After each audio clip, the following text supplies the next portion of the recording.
Hello, स्वागत है आपका चैनल सरल ऑनलाइन पर।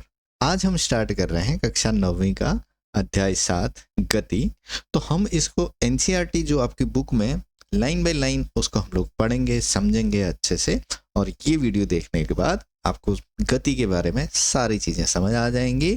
तो चलिए शुरू करते हैं अब।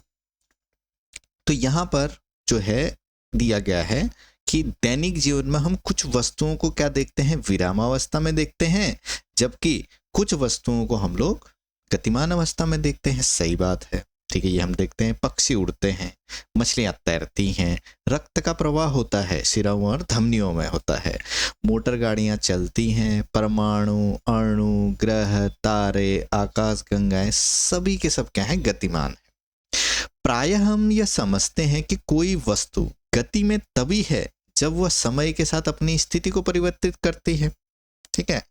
तथापि ऐसी कोई अवस्थाएं हैं जिसमें गति के अस्तित्व के अप्रत्यक्ष साक्ष्य हैं, ठीक है। अप्रत्यक्ष है वो, प्रत्यक्ष साक्ष्य प्रत्यक्ष रूप से हमको नहीं पता चलता है कि वो चल रही है कि नहीं चल रही है, पर उसको इनडायरेक्टली किसी दूसरी चीजों से पता देख के पता चलता है कि हाँ ये चीज चल रही है। तो अब उदाहरण के लिए हम हवा की गति का अनुमान, जैसे कि हवा की गति, हवा चल रही है नहीं चल रही है, कैसे पता चलेगा? तो हम क्या करते हैं, धूल कणों के उड़ने व पेड़ों की शाखाओं और पत्तियों के हिलने डुलने से लगाते हैं उसको, ठीक है। ये बात सही है। सूर्योदय, सूर्यास्त एवं मौसम परिवर्तन की घटनाओं के क्या कारण है, ठीक है। परिवर्तन घटनाओं के क्या कारण है? यह पृथ्वी की गति के कारण है। क्या ये पृथ्वी की गति के कारण है? यदि ये सही है तो हम पृथ्वी की गति का अनुमान प्रत्यक्ष रूप से नहीं लगा पाते हैं, ठीक है, क्योंकि हम पृथ्वी पर हैं, हमको लगता है पृथ्वी नहीं चल रही है, जबकि पृथ्वी गतिमान है। तो ये क्या है, अप्रत्यक्ष रूप से हमको पता चलता है ये सारी चीजें। अब किसी व्यक्ति के लिए एक वस्तु गतिशील प्रतीत हो सकती है जबकि वो दूसरे के लिए स्थिर हो सकती है। जैसे कि हम बस में बैठे रहते हैं तो हमारे बगल में जो बैठा है वो हमारे लिए क्या है, जो रुका हुआ है। अगर हम बस में हैं और बाहर से कोई उसको देख रहा है तो वो चल रहा है। गति कर रही बस के यात्रियों के लिए सड़क के किनारे लगे पेड़ पौधे पीछे की ओर गतिमान प्रतीत होते हैं, जबकि सड़क के किनारे अगर कोई व्यक्ति उस बस को देख रहा है तो उसको बस भी आगे जाते हुए दिख रही है, साथ साथ यात्री भी गतिमान गति करते हुए उसको लगता है कि आगे की तरफ जा रहे हैं। सही बात है, ऐसा दिखता है। बस के अंदर बैठा हुआ एक यात्री अपने साथी यात्रियों को विरामावस्था में पाता है, ठीक है। तो यहां पर क्या है कि एक ही चीज एक को गतिमान दिख रही है और एक को क्या दिख रही है, वो विरामावस्था में। बहुत सी गतियां हमारी जटिल हैं और कुछ वस्तुएं सीधी रेखा में, कुछ वृत्तीय पथ पर गतिमान है। हाँ, हम ये देखते हैं। अब हो सकती हैं, मतलब अलग अलग हो सकती हैं, कुछ घूर्णन कर सकती हैं, ठीक है। घूर्णन मतलब कि वो अपनी धुरी पर, जैसे पृथ्वी अपनी धुरी पर घूम रही है, वो कुछ कंपन कर रही हैं, ठीक है, कंपन वाइब्रेशन कर रही है। ऐसी भी स्थिति हो सकती है जिसमें ये दोनों क्रियाएं साथ साथ हैं। हाँ, होता है ऐसा। जैसे अगर पृथ्वी की बात करें तो वो अपनी धुरी पर भी घूम रही है और वृत्तीय पथ पर पूरे सूरज के चक्कर भी लगा रही है। तो इस अध्याय में पहले हम सबसे पहले सीधी रेखा के गतिमान, जो सीधी रेखा में जो गतिमान कर रही हैं वस्तुएं, उसके बारे में पढ़ेंगे। तो हम इस तरह की गति को साधारण समीकरणों और ग्राफों के माध्यम से समझना, व्यक्त करना सीखेंगे और उसके बाद हम लोग पढ़ेंगे वृत्तीय गति के बारे में। अब एक क्रियाकलाप है आपके लिए छोटा सा। आपकी कक्षा की दीवार विरामावस्था में है, ये गति में ये चर्चा करनी है। तो अब वही बात, फिर अगर हम कक्षा में बैठे हुए हैं, हम दीवार को देख रहे हैं तो वो क्या है, विरामावस्था में है। अगर हम पृथ्वी के बाहर चले गए और वहां से देख रहे हैं, क्योंकि पृथ्वी भी चल रही है और दीवार भी चल रही है, पूरा स्कूल चल रहा है, तो क्या हो जाएगा, गति। समझ आया? चलिए आगे बढ़ते हैं। अब एक और क्रियाकलाप, क्या आपने कभी अनुभव किया है कि रेलगाड़ी जिसमें आप बैठे हैं गति करती हुई प्रतीत होती है? हाँ, ऐसा होता है। कई बार स्टेशन में हम लोग, गाड़ी खड़ी है और हम खिड़की से, मतलब उसका विंडो से बाहर देखते हैं, कोई दूसरी ट्रेन हमको दिख रही है, उसका कुछ भाग दिख रहा है और वो ऐसा लग रहा है कि वो रुकी हुई है और हम चल रहे हैं, जबकि होता है ऐसा उल्टा है, वो चल रही होती है और हम रुके होते हैं। तो ये भी किसी के लिए गति है और किसी के लिए वो विरामावस्था है। अब ये क्यों हो रहा है, यही तो हमको पढ़ना है, कैसे भी हो रहा है ये सब। तो दूसरा, हम कभी कभी अपने आसपास की वस्तुओं की गति के कारण खतरे में गिर जाते हैं। सही बात है, सुनामी, बाढ़, ये सब जो है पानी की अनियंत्रित गति है जिससे हम लोग खतरे में हो जाते हैं। और यही अगर नियंत्रित कर लें तो ये हमारे लिए सहायक होती हैं। जैसे पानी की गति को आपने नियंत्रित कर दिया बांध बना के, तो पानी क्या करेगा, बिजली यानी कि विद्युत के उत्पादन में हमारे लिए मददगार बन जाएंगी। तो यहां पर अब हम महसूस करते हैं कि कुछ वस्तुओं की अनियमित गति का अध्ययन करना तथा उनको नियंत्रित करने के विषय में जानना आवश्यक है, तभी तो हम पता कर पाएंगे, तभी तो बिजली बना पाएंगे। सही बात है। आगे बढ़ते हैं, गति का वर्णन, गति के बारे में। तो हम किसी वस्तु की स्थिति को एक निर्देश बिंदु से निर्धारित कर व्यक्त करते हैं। आइए हम इसे एक उदाहरण के द्वारा समझते हैं। भाई निर्देश बिंदु है क्या? माना किसी गांव में एक स्कूल रेलवे स्टेशन से 2 किलोमीटर उत्तर की तरफ है। ठीक है, एक स्कूल है, रेलवे स्टेशन से 2 किलोमीटर उत्तर की तरफ है। हमने स्कूल की स्थिति को रेलवे स्टेशन के सापेक्ष निर्धारित किया है। इस उदाहरण में रेलवे स्टेशन क्या है, आपका निर्देश बिंदु है। भाई रेलवे स्टेशन के सापेक्ष में आपने बताया है उसको, तो वो आपका निर्देश बिंदु हो गया। हम दूसरे निर्देश बिंदुओं की भी अपने सुविधा अनुसार चयन कर सकते, जरूरी नहीं हम बताएंगे बस स्टेशन से 1 किलोमीटर जो है वो, अब ये उत्तर की तरफ था, वो दक्षिण की तरफ है, बता सकते हैं। भाई अपने हिसाब से निर्देश बिंदु ले सकते हैं ना, उसमें कोई दिक्कत नहीं। तो इसीलिए किसी भी वस्तु की स्थिति को बताने के लिए हमें एक निर्देश बिंदु की आवश्यकता होती है। निर्देश बिंदु की आवश्यकता होती है जरूर, पर उस निर्देश बिंदु को हम अपने हिसाब से ले सकते हैं। ठीक है, निर्देश बिंदु तो लेना ही पड़ेगा, नहीं तो बताएंगे कैसे स्कूल है कहां पर। तो इसी को मूल बिंदु कहा जाता है। ये आपका मूल बिंदु है। ठीक है, अब सरल रेखी गति के बारे में पढ़ते हैं। तो गति का सबसे आसान साधारण प्रकार है सरल रेखी गति। हमें सबसे पहले एक उदाहरण के द्वारा इसे व्यक्त करना सीखना होगा।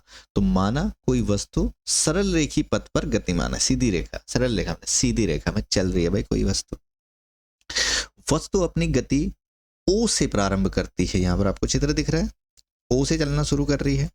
ठीक है, जिसे निर्देश बिंदु माना जा सकता है। हाँ ठीक है, निर्देश बिंदु हम मान लेंगे इस ओ को।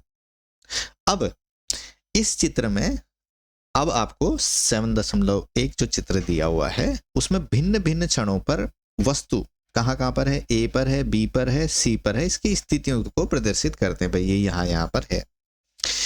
पहले वस्तु कहां से, सी और बी से गुजरती है तथा ए तक पहुंचती है, और इसके पश्चात वह उसी पथ पर लौटती है और कहां से गुजर रही है, ये बी से गुजरते हुए सी तक पहुंचती है। अब वस्तु के द्वारा तय की गई कुल दूरी तो पहले ओ से ए तक गई है। ठीक है, फिर ए से कहां तक आई है, वो सी तक। तो अगर आप देखोगे ये 0 से 60 कितना है आपका, 60 किलोमीटर पहले सीधे गई है। फिर उसके बाद यहां से ये लौट के कहां तक आ रही है, सी तक। तो अब आपको निकालनी कुल दूरी। कुल दूरी क्या होगी, ओ से ए और ए से सी तक। तो कुल दूरी जाने का 60, आने का कितना, 60 से 25 तक आई है, पूरा 0 तक नहीं आई है। तो 60 में से 25 को घटा दो, कितना बचा आपका, 35। तो कुल दूरी कितनी होगी, 60 + 35 95 किलोमीटर। तो यह हुई उसकी कुल तय की गई दूरी। तो अब कुल तय की गई दूरी को निर्धारित करने के लिए हमको सिर्फ अंकी मान की जरूरत है कि मान कितना है, अंक। ठीक है, हमको कोई दिशा विशा की जरूरत नहीं, हमको सिर्फ अंकी मान चाहिए। कितना गया है, मतलब 5 किलोमीटर आगे गया, 5 किलोमीटर पीछे गया, 5 जोड़ दो 10 किलोमीटर हो गया पथ की कुल लंबाई। ठीक है, समझ में आई चीज। अब इसी में जैसे कि हमको दूरी बताने के लिए सिर्फ और सिर्फ अंकी मान की आवश्यकता होती है, गति की दिशा की जरूरत नहीं है, वो कौन सी दिशा में जा रहा है इससे हमको मतलब नहीं, उसने कितनी दूरी तय की गई है। तो कुछ ऐसी राशियां होती हैं जिन्हें केवल उनके अंकी मान से प्रदर्शित करते हैं। सिर्फ और सिर्फ हमको क्या चाहिए, उनका अंकी मान चाहिए, और ऐसी राशियों को हम क्या बोलते हैं,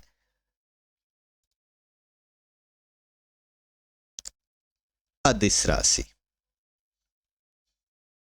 अदिश राशि जिसमें सिर्फ और सिर्फ अंकी मान चाहिए, बाद में हम लोग पढ़ेंगे इसके बारे में। अदिश, अदिश, ठीक है, अंकी मान चाहिए सिर्फ। अब किसी भी भौतिक राशि का अंकी मान उसका क्या है, परिमाण है। कितना है वो परिमाण, भौतिक राशि मतलब ऐसी राशि जिसको मापा जा सकता है। भौतिक राशि का मतलब ये होता है जैसे द्रव्यमान, दूरी, मापा जा सकता है। जैसे मैं लिख रहा हूं 5 किलो, तो ये 5 क्या है, इसका अंकीय मान है। तो इस उदाहरण में जो हम कर रहे हैं नीचे के द्वारा, क्या आप वस्तु के प्रारंभिक स्थिति O से उसकी अंतिम स्थिति C तक की दूरी ज्ञात कर सकते हैं। यह दूरी आपको A से गुजरते हुए O से C तक के विस्थापन का अंकीय मान देती है। तो अब यहां पर अगर हम बात करें कि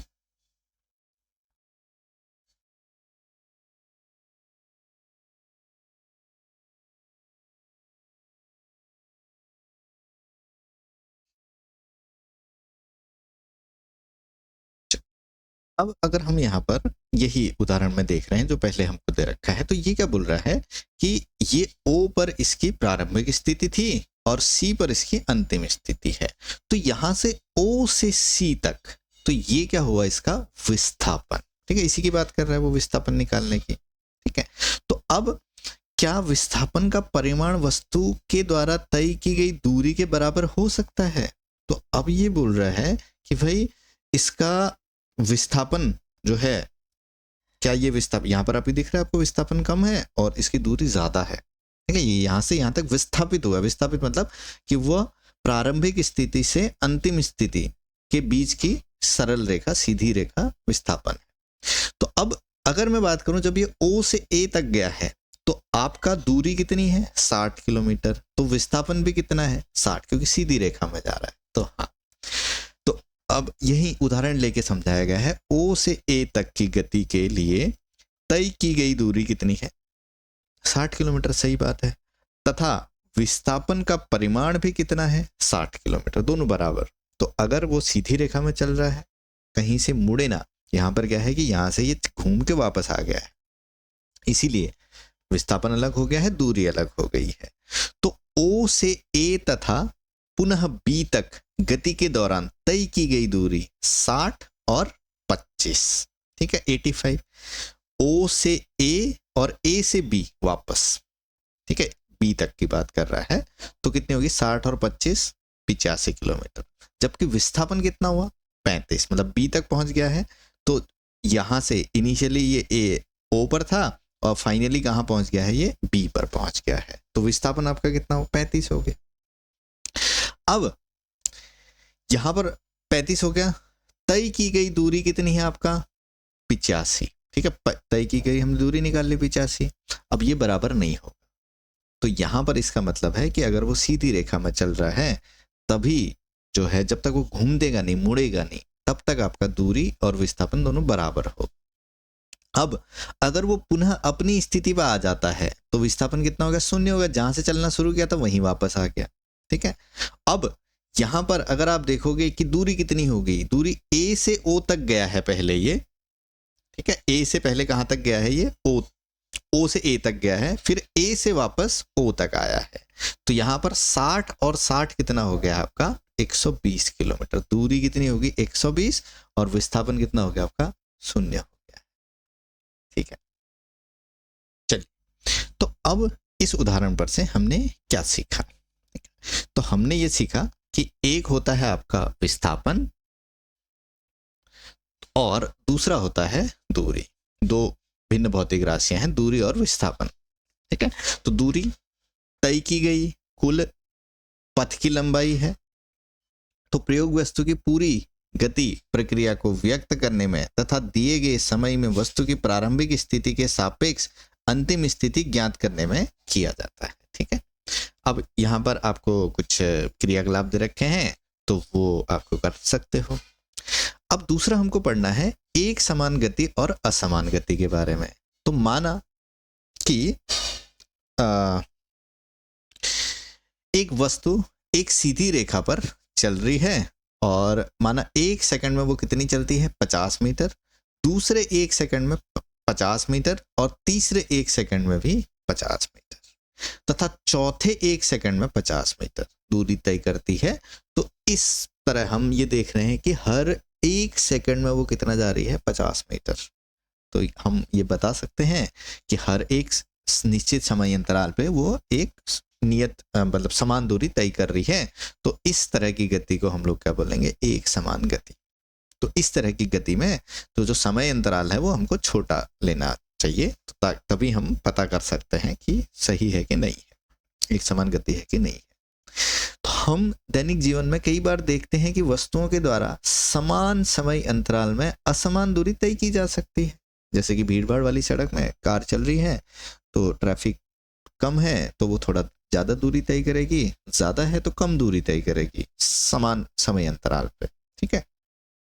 या पार्क में दौड़ रहा कोई व्यक्ति है, कभी वो धीरे चलेगा कभी तेजी से चलेगा, तो ये असमान गति के कुछ उदाहरण है। अब यहाँ पर हमको क्रियाकलाप दे रखा है, इस पर से हम देख के बता भी सकते हैं कि समान गति और असमान गति क्या होती है। अब कुछ यहाँ पर प्रश्न है आपके, एक वस्तु के द्वारा कुछ दूरी तय की गई है तथा इसका विस्थापन शून्य हो सकता है क्या? हाँ, हो सकता है कि अगर वो जहां से चलना शुरू करे वहीं पर वापस आ जाए तो विस्थापन क्या हो जाएगा, शून्य हो जाएगा। अब दूसरा है यहाँ पर कि एक किसान 10 मीटर भुजा वाले एक वर्गाकार खेत की सीमा पर 40 सेकंड में चक्कर लगाता है। 2 मिनट 20 सेकंड के बाद किसान के विस्थापन का परिमाण क्या होगा? तो देखिए, तो अब इस क्वेश्चन में ये क्या बोल रहा है, एक किसान है और एक वर्गाकार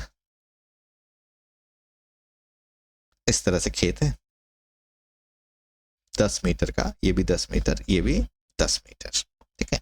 तो अब क्या बोल रहा है ये कि यहाँ पर ये पूरा एक चक्कर 40 सेकंड में लगाता है। जैसे यहाँ से शुरू करता है ए से, 40 सेकंड में पूरा एक ये लगाता है।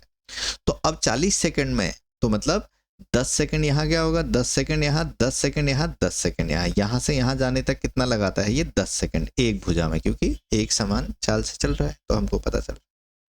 अब 2 मिनट 20 सेकंड, 2 मिनट 20 सेकंड मतलब 2 मिनट यानी कि 2 मिनट और 20 सेकंड, 2 मिनट यानी क्या हो गया 60 और 60 120 प्लस 20 140 सेकंड में ये कहां पर होगा? तो एक चक्कर लगाने में कितना सेकंड लगा रहा है, 40 सेकंड, तो 140 सेकंड में कितने चक्कर लगा लेगा? तो 140 बटे में क्या कर देंगे 40, तो ये हो जाएगा 4 तिया 12, 3.5, 3.5 चक्कर। तो यहां से शुरू करा, पहला चक्कर लगा के यहीं वापस आ गया, फिर दूसरा चक्कर लगा के यहीं, तीसरा लगा के यहीं, और फिर तीसरे के बाद ये कहाँ पहुंचा है 3.5, 3.5 मतलब यहाँ पर ये।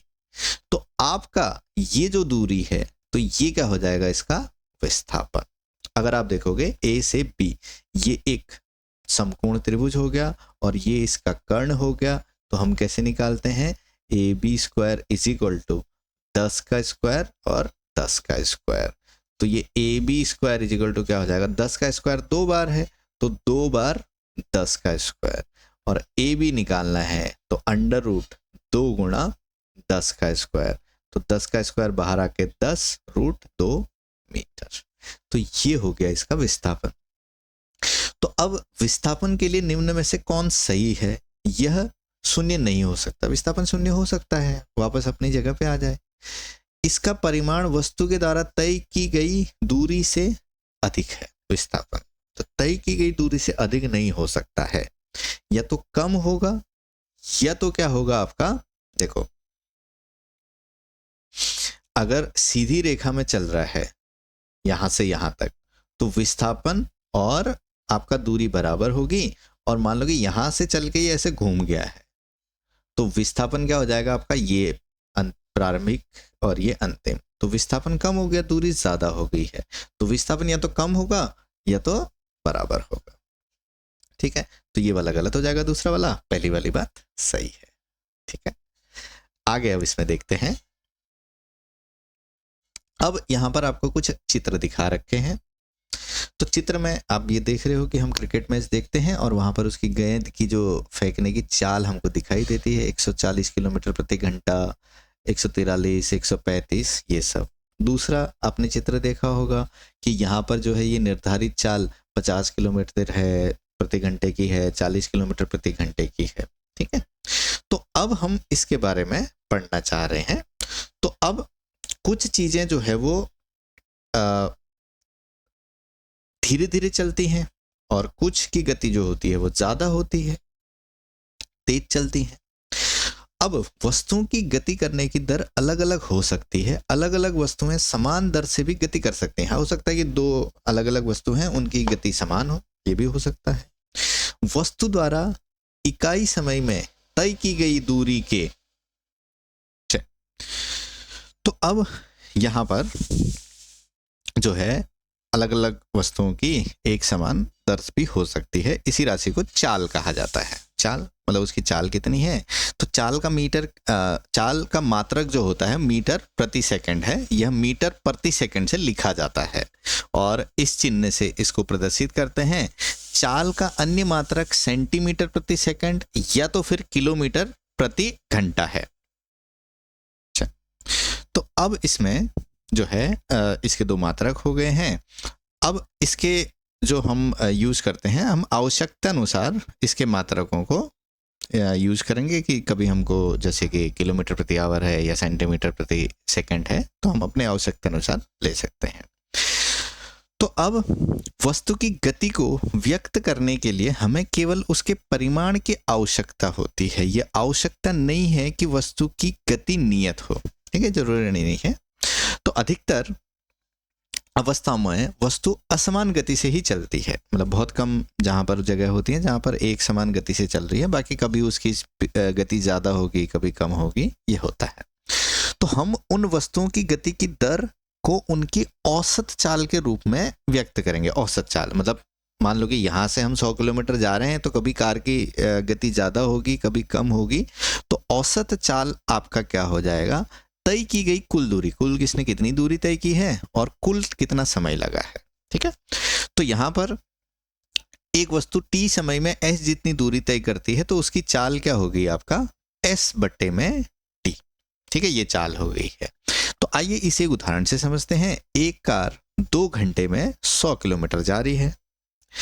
अब उसकी औसत चाल 50 किलोमीटर प्रति घंटा होगी। दूरी बट्टे में समय, ठीक है, दूरी बट्टे समय 100 बट्टे 2, 50 आ गया है।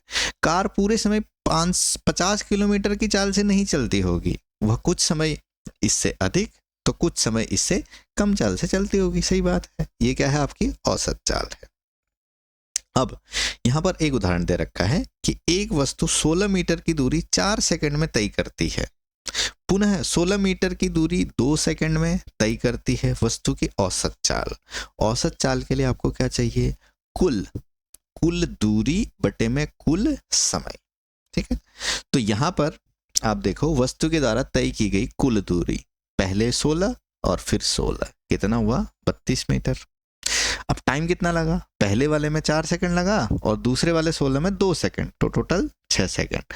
तो कुल दूरी बटे कुल समय 32 बटे में 6 और आया 5.33 मीटर प्रति सेकंड, क्योंकि दूरी मीटर में है और समय जो है वो सेकंड में है। अब दूसरी हम लोग बात करते हैं दिशा के साथ चाल। यहां पर हम लोग क्या बात करें, इसकी दिशा की बात ही नहीं हो रही, परिमाण की बात हो रही, कितनी दूरी तय की गई है और कितना समय लगा है, ये है आपका औसत चाल। अब अगर किसी वस्तु की गति की दर और भी अधिक व्यापक हो सकती है अगर हम उसकी चाल के साथ साथ दिशा को भी व्यक्त करें।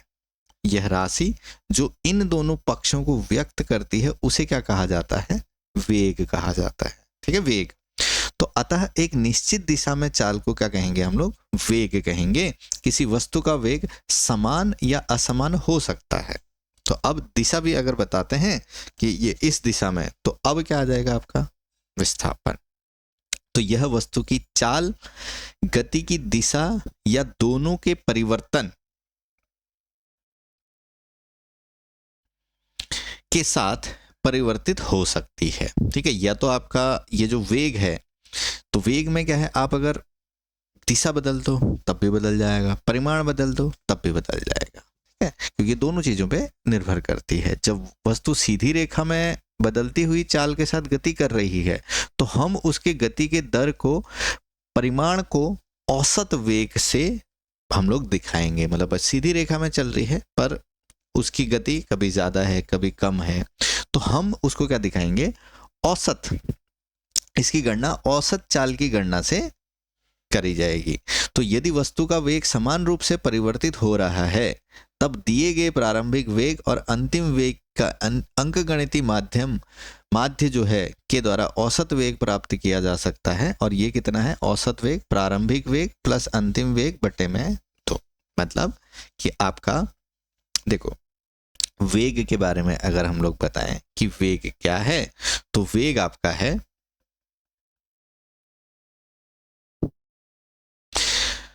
विस्थापन बटे में समय, ये है वेग।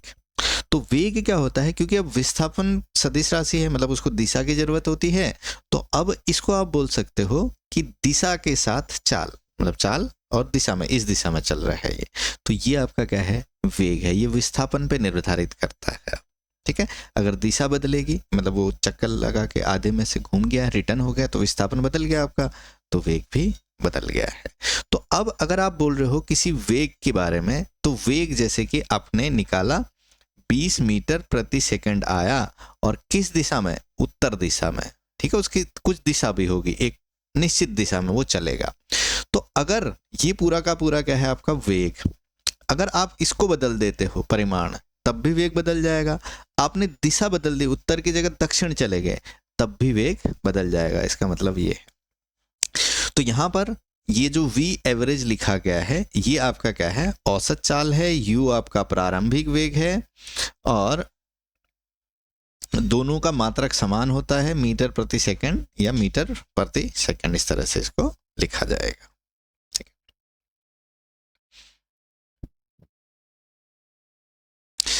अब यहां पर कुछ क्रियाकलाप आपके लिए दे रखे हैं, ये आप कर सकते हो। अब यहाँ पर एक उदाहरण है 7.2। यात्रा शुरू होते समय कार का ऑडोमीटर कितना बता रहा है, 2000 किलोमीटर बताता है, और यात्रा समाप्ति पर कितना बता रहा है, वो 2400 किलोमीटर बता रहा है। तो अब हमको बताना है इसमें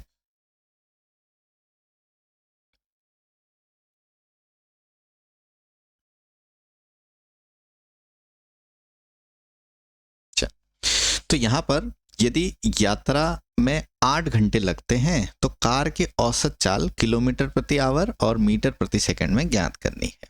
अब कार के द्वारा तय की गई दूरी, तो 2400 में से 2000 घटा देंगे तो ये हो जाएगा 400 किलोमीटर। तो दूरी तय करने में कितना समय लगा, 8 घंटे का। तो औसत चाल क्या हो जाएगी आपकी, दूरी बटे समय, 400 बटे 8, 50 किलोमीटर प्रति घंटा। अब इसको मीटर प्रति सेकंड में बदलना है, तो मीटर के लिए आपको देखो ये क्या है, 50 किलोमीटर प्रति घंटे। इस किलोमीटर को मीटर में बदलो तो गुणा करेंगे 1000 से। इस 1 घंटे को किस में बदलना है, सेकंड में। तो 1 घंटे में कितने सेकंड होते हैं, 3600। तो ऊपर हो जाएगा 1000 और नीचे 3600, इससे गुणा कर देंगे तो ये हो जाएगा तुम्हारा 13.9 मीटर प्रति सेकंड। अब इसको अगर आप दूसरा, इसके लिए शॉर्टकट में कई बार हम लोग याद कर लेते हैं, तो अगर ये 1000 और 3600 को आप काटते हो, ठीक है, तो यहां पर आपका उत्तर आएगा 5/18। तो हम कुछ इस तरह से याद कर लेते हैं कि कोई भी किलोमीटर प्रति आवर है तो उसको बदलना है मीटर पर सेकंड में, 5/18 से गुणा कर दो, और इसका उल्टा मीटर प्रति सेकंड हो और उसको किलोमीटर पर आवर में बदलना हो, 18/5। इसको आप याद कर सकते हैं, ठीक है। तो कार के औसत चाल हमने ये निकाल ली है। अब दूसरा, इसमें अगला क्वेश्चन दिया हुआ है कि तीसरा, उषा 90 मीटर लंबे तालाब में तैरती है और वह एक सिरे से दूसरे सिरे तक सरल रेखी पथ पर जाती है तथा वापस आती है। इस दौरान वह कुल 180 मीटर की दूरी 1 मिनट में तय करती है। उषा की औसत चाल और औसत वेग निकालना है हमको, ठीक है। एक सिरे से दूसरे सिरे तक वो जा रही है, तो उषा द्वारा 1 मिनट में तय की गई दूरी कितनी है, 180, 90 गई, 90 आई, 180 हो गया, तो विस्थापन कितना हो गया आपका? शून्य, वहीं वापस आ गई है। अब इसमें कितना लगा है आपको? 1 मिनट लगा है उसको ये करने में। तो अब औसत चाल कुल दूरी बट्टे में समय, तो कुल दूरी कितनी है? 180, 90 आना 90 जाना, और समय कितना लगा है? 1 मिनट। इसको किस में बदल दो? सेकंड में, 160। तो 180 बट्टे 160, 3 मीटर प्रति सेकंड। उसी तरह से औसत वेग विस्थापन बट्टे समय, अब विस्थापन आपका कितना है? शून्य, और समय जो भी लगा है 1 मिनट, तो वेग कितना हो जाएगा आपका? 0। ठीक है, तो 0/60 यानी कि 0। तो औसत चाल तो 3 मीटर पर सेकंड है, पर औसत वेग 0 है क्योंकि वो वापस वहीं पर आ गई है। चल, अब अगला टॉपिक जो इसमें दे रखा है ये है आपका वेग में परिवर्तन की दर, यानी कि वेग अगर बदल रहा है उसका, तो किसी वस्तु की एक समान सरल रेखीय गति के दौरान समय के साथ अगर वेग नियत रहता है तो इस अवस्था में किसी भी समय अंतराल में वस्तु के वेग में परिवर्तन शून्य है, यानी कि एक समान वेग से चल रही है। यद्यपि असमान गति के वेग में समय के साथ आपका क्या होता है? परिवर्तन होता है, तो इसका मान भिन्न समयों पर एवं विभिन्न बिंदुओं पर भिन्न होता है। तो इस प्रकार किसी भी समय अंतराल का वस्तु के वेग में परिवर्तन शून्य नहीं होता है। कभी उसका वेग ज्यादा है, कभी कम है, उसने मान उसका कम हो गया है, बढ़ गया है। तो अब हम वस्तु के वेग में परिवर्तन को व्यक्त करना चाह रहे हैं। तो अब यहां पर जो है इस तरह के प्रश्नों का उत्तर देने के लिए हमें एक अन्य भौतिक राशि त्वरण के बारे में जानना होगा। तो त्वरण क्या होता है आपका? वेग में परिवर्तन बट्टे में समय, कि इस वेग को परिवर्तित होने में कितना समय लगा है। तो यदि एक वस्तु का प्रारंभिक वेग u है और t समय के बाद यह बदलकर कितना हो जाता है? v हो जाता है, तो त्वरण कितना होगा? तो अंतिम वेग माइनस प्रारंभिक वेग v माइनस यू बटे में समय, तो ये क्या होता है आपका? त्वरण। तो अब इस प्रकार की गति को त्वरित गति कहा जाता है। तो यदि त्वरण वेग की दिशा में है, ठीक है, तो इसे धनात्मक लिया जाता है। त्वरण मतलब वेग की ही दिशा में हो, यानी कि वेग उसका धीरे धीरे बढ़ रहा है, तो अब धनात्मक लिया जाता है। तथा यदि यह वेग के विपरीत दिशा में हो, यानी कि जिस मतलब अगर हम लोग वेग की दिशा को धन मान लें तो ये ऋण हो जाए, यानी कि धीरे धीरे अगर आपका ये जो फाइनल वाली अंतिम वाला वेग है वो अगर कम हो रहा है तो क्या होगा? देखो, अब धन कब आएगा, ऋण कब आएगा, ये मैं आपको समझा दूं। जैसे कि मान लो कि पहले वेग है आपका 5 मीटर पर सेकंड और बाद में क्या हो गया? 10 मीटर प्रति सेकंड। तो ये v है, ये u है, v माइनस यू करोगे तो 10 माइनस 5 क्या आएगा? 5। तो आपका त्वरण भी कितना आया? 5। अब अगर मान लो कि आपका पहले कितना है? 5 मीटर प्रति सेकंड और बाद में कितना हो गया है वो ये तो पहले वाला 10 मान लो, इसको 10 मीटर प्रति सेकंड है और बाद में क्या हो गया है वो 5 मीटर प्रति सेकंड। अब ये v है, ये u है, v माइनस यू करो तो 5 माइनस 10, माइनस 10 आया, तो त्वरण भी क्या हो गया? माइनस। तो यहाँ पर क्या है आपका? धीरे धीरे वेग कम हो रहा है और यहाँ वाले में क्या हो रहा है? ये वेग बढ़ रहा है। ये है आपका धनात्मक और ऋणात्मक। तो अब यदि वस्तु सीधी रेखा में चलती है और उसका वेग समान समय अंतराल में समान रूप से घट रहा है, ठीक है, वेग समान समय अंतराल में समान रूप से घटता है तो या बढ़ता है, तो वस्तु के त्वरण को एक समान त्वरण कहा जाता है, यानी कि एक समान रूप से वेग में परिवर्तन हो रहा है। स्वतंत्र रूप से गिर रही एक वस्तु की गति एक समान त्वरित गति का उदाहरण है। जैसे कि कोई वस्तु हवा में गिर रही है नीचे, तो उसके जो वेग में परिवर्तन है वो हर एक समय अंतराल में एक समान परिवर्तन हो रहा है। जैसे कि पहले 1 सेकंड में वेग में जो है वो 10 मीटर बढ़ गया है, फिर अगले 1 सेकंड में भी वो 10 मीटर प्रति सेकंड बढ़ेगा, फिर अगले 1 सेकंड में भी वो 10 मीटर प्रति सेकंड बढ़ेगा। दूसरी ओर एक वस्तु असमान त्वरण से चल सकती है यदि उसका वेग असमान रूप से बदलता है। वेग जैसे कि पहले 1 सेकंड में 10 मीटर प्रति सेकंड बढ़ा, फिर अगले 1 सेकंड में 20 मीटर प्रति सेकंड बढ़ गया है, तो ये क्या हो जाएगा आपका? असमान। उदाहरण के लिए यदि एक कार सीधी सड़क पर चलते हुए समान समय अंतराल में असमान दर से चाल को परिवर्तित कर रही है, ये हो सकता है, ठीक है। तो यह एक असमान त्वरण से गतिमान है। तो अब यहां पर जो है एक प्रश्न अगर हम लोग देखें अब इसमें अगला 7.4 विरामावस्था से राहुल अपनी साइकिल को चलाना शुरू करता है और 30 सेकंड में 6 मीटर प्रति सेकंड का वेग प्राप्त करता है। वह इस प्रकार से ब्रेक लगाता है कि साइकिल का वेग अगले 5 सेकंड में कम होकर 4 मीटर प्रति सेकंड हो जाता है। दोनों स्थितियों में साइकिल का त्वरण, पहले क्या कर रहा है, वो 0 से चलना शुरू करता है, प्रारंभिक वेग 0 है और अंतिम वेग 30 सेकंड के बाद कितना हो गया है, 6 मीटर प्रति सेकंड। अब त्वरण क्या होता है, v माइनस यू बटे में t, अंतिम माइनस प्रारंभिक बटे में समय।